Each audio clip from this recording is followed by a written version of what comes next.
All right, Okay. do this later. How are you? I am okay. I'm fine. How are you? Same. I'm fine. Busy days, Yeah. lots Yeah. of Zoom meetings, but Yeah. So the end of a long day for you, huh? Yeah. yeah, yeah. My daughter just went to bed. Okay. How old is your daughter? 9. Mm-hmm. Wow. Okay. Yeah. And Yeah. you're just starting your day. I'm just starting my day. My daughter's home from school for the week because she lives at school during the week. She goes to the school for the blind, which is about 3 hours away. Oh, wow. And then she's home on weekends and during holidays, and so she's home this week. Yeah. Yeah. All right. Okay. So I'll start by asking, how have you been since coming back home? Yeah, I would say this week I'm feeling better. I came back, and the thing that was most present, it was just the extreme exhaustion and the jet lag, because the day and nights are flipped between Yeah. Israel and where I live. And so I would say like processing the experience of it was a little delayed. And the way it's funny, the way it showed up in my system was a lot of old like relational anxiety, just watching myself have old stories running through my head around belonging or being enough or it was interesting because like I was one of four people of my group that nobody contacted for interviews. And I was like, what's going on? And then Anne's like, well, okay, I'll make sure. And that's when you reached out because she's like, these four people. But it was like perfect for my material because I'm like, what's wrong with me? Why didn't anybody want to reach out? Like and this is old, like old material in my system. And something about that experience because it was so important and powerful. And I'm grateful for it, but it was also very stressful. Like it was a lot of information about trauma and really not much time to work it, to process it. And so it was just interesting to see how it has been moving through my system. It's moving in ways that are surprising to me. So that's what I would say how I'm doing. Wow. And that was mainly after you Yeah. returned home? Yeah, I mean, while I was there, I think I was just trying to stay grounded and uh not lose my not lose myself and all of that. So, yeah. Yeah, I won't ask how was it for you being here, because it's such a big question, but Yeah. Well, I mean, I have things to say about that. yeah, so maybe the question is what do you want to say about that? Right, right. Yeah. Uh Well, it was interesting. Like, I'm not Jewish. I don't have any known ties to that part of the world, but like the only men I have ever dated are Jewish, you know? And so I'm married to a Jewish man, and all my life people have asked me if I was Jewish because of my very large nose. And so it's like this weird sort of connection without being connected, right? And so I landed in Tel Aviv and I'm walking through the airport and I start weeping. because it was just like the intensity and the power of that place.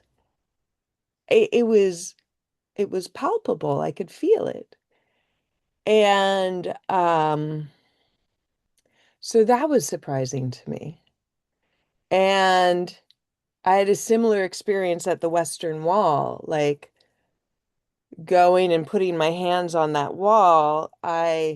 It was the same thing. It was almost like putting my hands into an electric socket.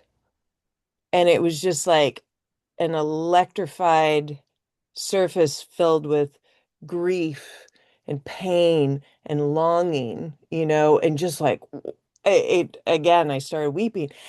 And so like to have that land be the container for the intensity of all that we listen to, the stories about October 7th, the stories of the Palestinians and their pain. Um,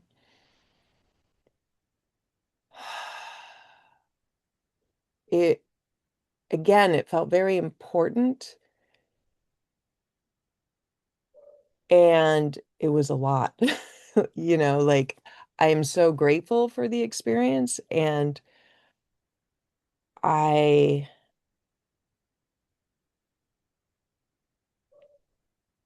hmm, I know that I hit my limit in terms of how much I could be available to it, right? And I was very available to it. And there were times I just shut down because it was so much. So, but like overall, I'm incredibly grateful for that experience. I'm so glad I went and I would like to go back, you know, and do more of that work. I feel like it's important, like watching what happened in that process group between the Palestinians and the Jewish Israeli and all the people there. It was like that can do more for peace than I don't know what else people are trying. So, What did you see in your eyes? What did you see that was happening in the group of the Israelis and Palestinians? well, I saw what I saw happen in that group is what I experienced happening in our own group, which was very informative, which is like how defended we are about um, against getting vulnerable with each other and in our feelings. So like what I would see in your group was how people would start to dip down into feeling and vulnerability, and they say something, and a word would cause someone to get upset from the other people, right? And then they would start, yelling or saying all these things about how wrong and then it would take people out of their feelings and back into their heads and into this place of protecting from each other, right? And that just kept happening. And it was funny to experience that in our own group when we were finally in the center towards the end and somebody said the word, oh, you're lucky to have this land to fight over. And then like somebody's like, lucky? How could you say that? And then just that same sort of yelling and getting out of what was feeling, like words are so inadequate when it comes to expressing how we feel Yeah. and how we're so uncomfortable in that vulnerable feeling space. We'll use any excuse to get back into protecting ourselves. So, I mean, that was the biggest thing that I saw. Wow. And then the other thing was interesting was how this like dance between the individual and the collective and how people would go just within a moment from speaking from the personal and then speaking from the collective. And when people were speaking from the collective, there was much more conflict that happened. But when people were willing to dip down into their own personal individual, then other people were willing to be in their individual, and I would just see such beautiful meeting and melting with each other, you know? So I was just like, wow. Eh, still trying to figure all that out. Yeah, wow. Hmm. And you talked about how difficult it was to stay in the vulnerable place. Hmm. Um, and I'm curious to ask about the times that people did go to the vulnerable place, the times that you felt that, I don't know, people stayed in that vulnerable place. If Hmm. you remember like these times and what you saw there. Yeah, I mean, interesting moments were like when Sael and Noah were working together, and that was an entire process of like them both being in their heads and then just the slow, gradual sinking to that feeling place with each other, and just like how even the energy in the room shifted, and how the room went from being more likely to get triggered to be everybody going to their heart, and I remember after that I was in a small group just connecting with Hani and Andalus and someone from my group, Sherry, and myself. And I was so taken with like, here are these two intense women, Andalus and Khani, who had been like with each other, and how they were just like in this juicy heart place and loving each other. And I'm just like, holy crap, like the power of people going to their feelings and how that ripples out, how that impacts other people is beautiful. And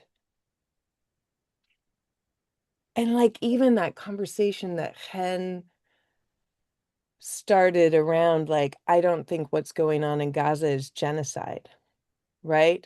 Such a conversation that would be like centered here, and it started there, but it kept going deeper and deeper. And then like Sael coming, like responding in this place of like, yeah, we need another word. And that could only come from a place of feeling, for someone in his position, I would imagine. That's the story I tell myself. So, yeah, powerful. Yeah. Mhm. What did you think or what did you know about the conflict before you came? What were you thinking about it? I knew very little. What I knew is like it seemed too complicated for me to even try to figure out. Um, I didn't know any details about 1948 or 1967. I still feel like I have like this much, like I know a little bit more than I did, but still, I mean, yeah. So all of it was interesting information for me. I still feel like I didn't get enough perspective from the Jewish side, that the days that were curated by the Jewish Israelis, there was a lot of Palestinian focus, you know? And so like Hen was the only person who really gave us like a perspective that made me go, oh, okay. I understand a little more about where the Jewish Israelis are coming from. But I, I, I've been having to do my own research now that I'm back about that side of the equation, because I didn't I know I didn't get a full enough picture. Yeah. Yeah. And after spending the days that we spent together, the two groups, not necessarily the part of the trip, but the part that we were together as a group, Yeah. um, what, I don't know, what changed or what did you learn about the conflict from our time together? Or about what changed about the way you see the conflict? Mm. Well, what I'm left with around that, and I don't know that it particularly came from our time together. Like our time together, that just left me more with that understanding that humans are humans. No matter what the pain, the conflict, or the trauma is, we're all just trying to feel safe and comfortable and we're all deeply flawed and we have our ways of protecting ourselves that really don't make our lives better. Uh, but like the overall experience, I find myself saying to people like if you think if you find that you have a very strong opinion about what should happen,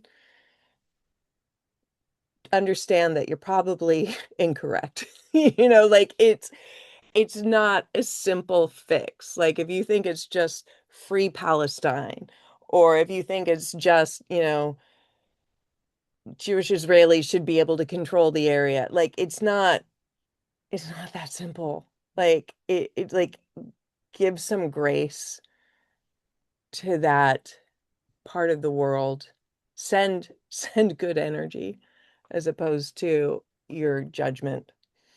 I'm also aware of like this conversation that seems to be dominating the conflict of who has right of return, who's at fault, like what is the first cause of this conflict? Like that is such a non-productive conversation. Like that's not going to get anyone anywhere about like who belongs more to this land, who's more at fault. Like that conversation needs to go away. And that's my very strong opinion, which is probably wrong, right? So um yeah.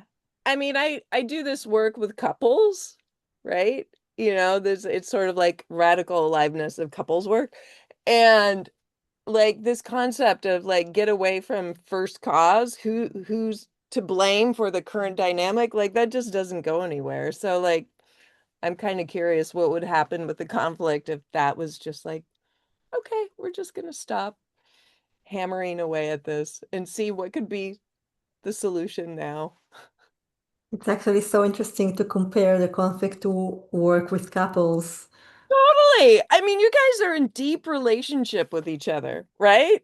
And we have to live together in the same house. Exactly. Exactly. Like, what would happen if the peace talks were like couples coaching? Wow. Sounds so interesting what you do with radical aliveness with Yeah. couples. Yeah. Yeah. Uh-huh. Well, yeah, and it's a great like metaphor for it. Yeah. Um, and was there anything that surprised you during that week? God, is there anything that surprised me? I think that's hard to answer that question because I went in with this attitude of like, I know nothing. So I think for me, surprise happens when I think I know something and it's shown to me that I don't.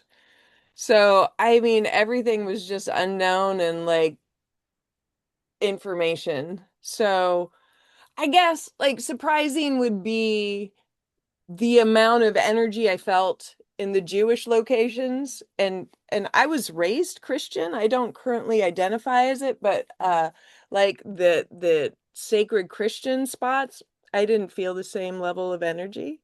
It was just like, well, pretty gold, pretty pictures. You know. So I guess that would be surprising.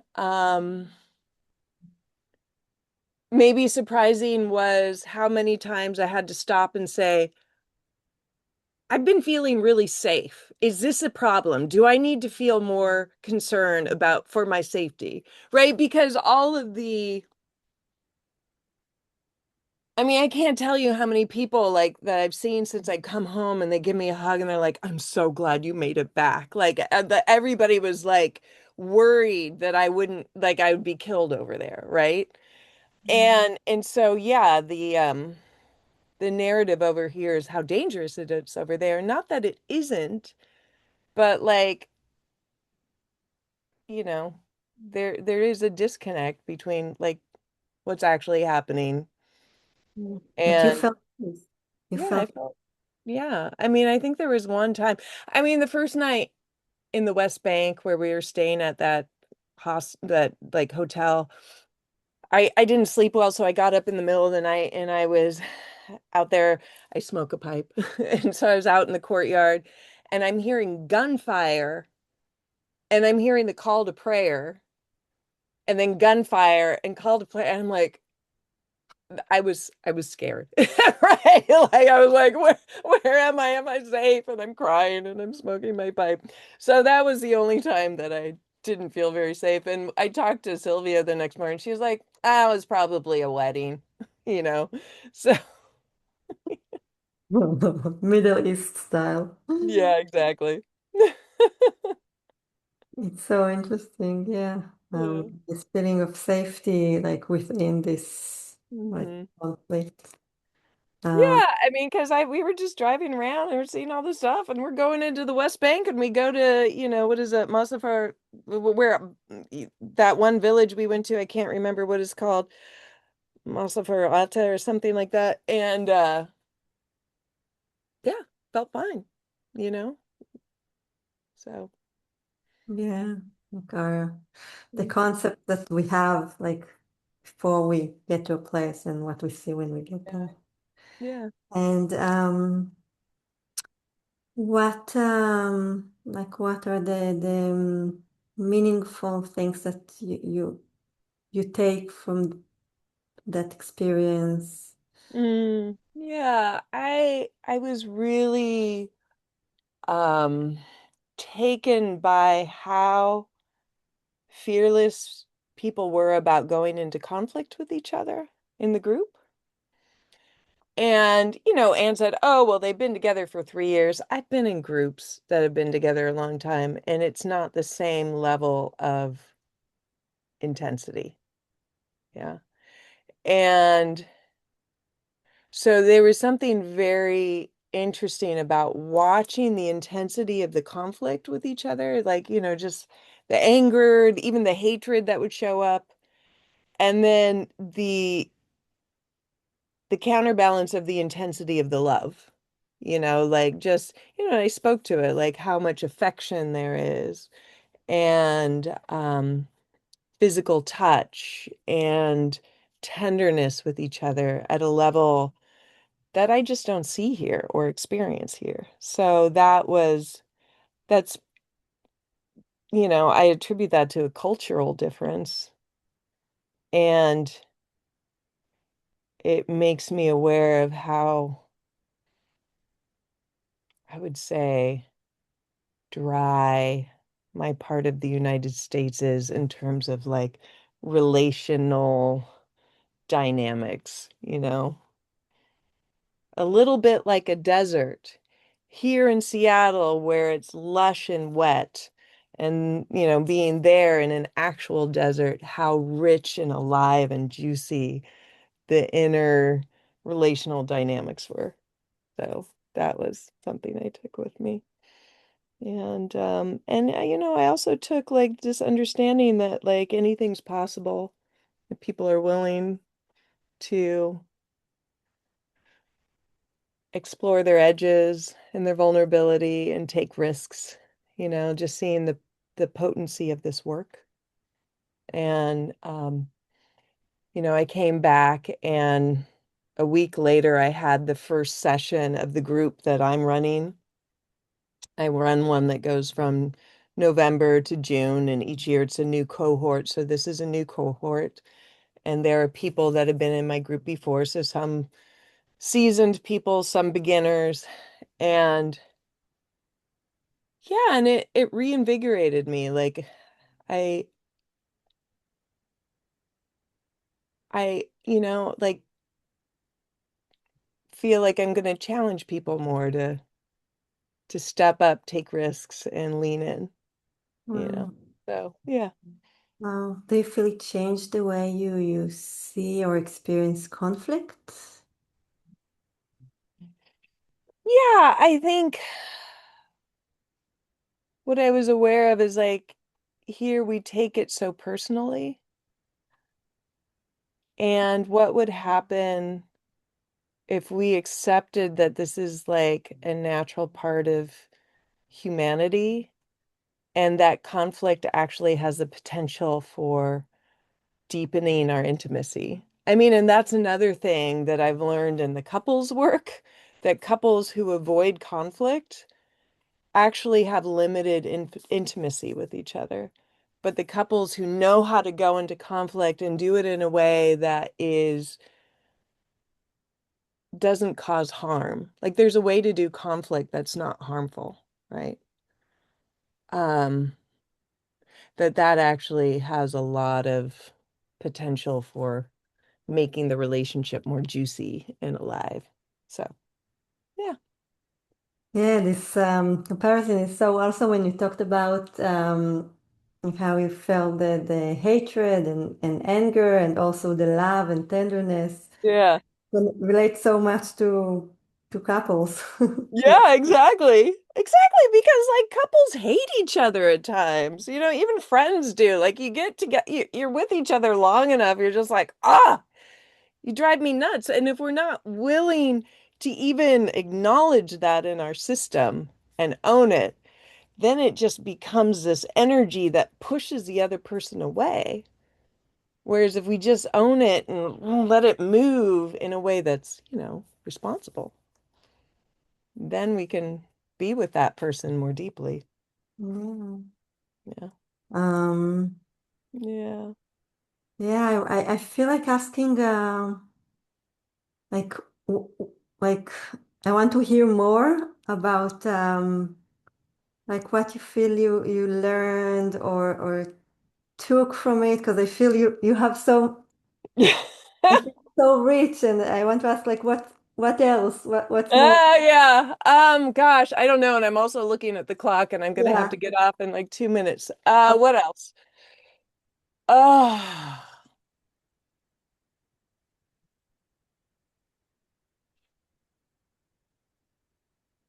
I think those are my main points, but if I think of more, I could even just shoot you a text. Yeah, okay. But um I did write about it while I was in it. I'm happy to share that link with you. Um, and I'm still writing about it. But uh yeah, I guess like and I'm just repeating myself, but I just like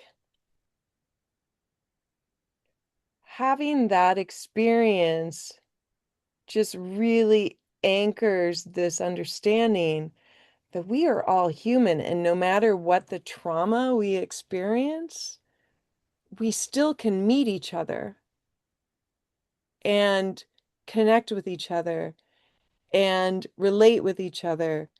And like just even that experience of like, this the second or third day, there was the second day, and maybe it was you. I can't remember. No, maybe it was on me. Like somebody asked, like, I want to ask the visiting group, like, do you feel comfortable bringing your work to the circle? And a handful of us, including myself, were like, no, because I was in this place of like my stuff is not important compared to what's going on here. Like it just doesn't relate. But like when we were then in the circle and our messy humanity started coming up, it was the same themes, right? And the same messiness and the like I mean, we all have our unique experience, but they're like we have themes of humanity running through us, you know? And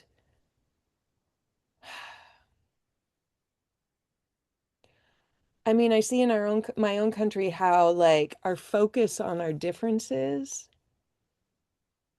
bolsters the pain and the conflict and the conflict that's not healthy, the conflict that doesn't bring us closer. It's like that resistance to each other, right? Whereas like conflict that's healthy is like, I'm going to show you everything and I want to see everything from you, right? And whereas like the conflict that's not healthy is I'm going to hold back, I'm going to judge, and I'm just not even going to let you in. I'm not going to let you see me. I'm not going to see you. And so we don't go anywhere with each other. So like coming like having that experience just made me realize at a much deeper level that we can do anything. We can move through any issue with each other, any conflict, any seemingly insurmountable issue if we're willing to show up fully, be transparent, and own our shit, you know? And owning our shit includes like, I'm going to tell you all the judgments I have. But like, I'm saying it from the point of, I know they're my judgments. These are the stories I tell myself about you. Does any of that make sense? I just feel like I'm not being very clear about it, but I can feel what I mean. It makes so much sense. I feel like I'm really taking it in. I feel like what your words really they touch me and they inspire me, and I feel like they really like I want to like really take that in. Thank you, Hagar. And to hear, you know, to hear your experience and perspective, it helps me also to see things in new eyes, Mm, appreciate things in another way or mm. another level. So I know you have to go, so so we'll finish. But thank you so much for sharing all this with me. I feel it was for me it was more than interesting to hear. It was Yeah. it really touched me, and Thank you, so good Hagar. to see you So also. good to see you. I give you big hugs. Yeah, I feel it's so important just to keep the connection and feel Yeah. this, you know, just talk about the experience and hear about it. And I feel it creates something that's, you know, stronger than just this meeting. It like this something that continues with us and gives more layers and more depth to the experience. And Mm, I'm so happy to meet you. yeah, so good to meet you too, Hagar. May this not be our last conversation, okay? Yeah. Okay. All righty, take care. You too. Bye-bye. Bye.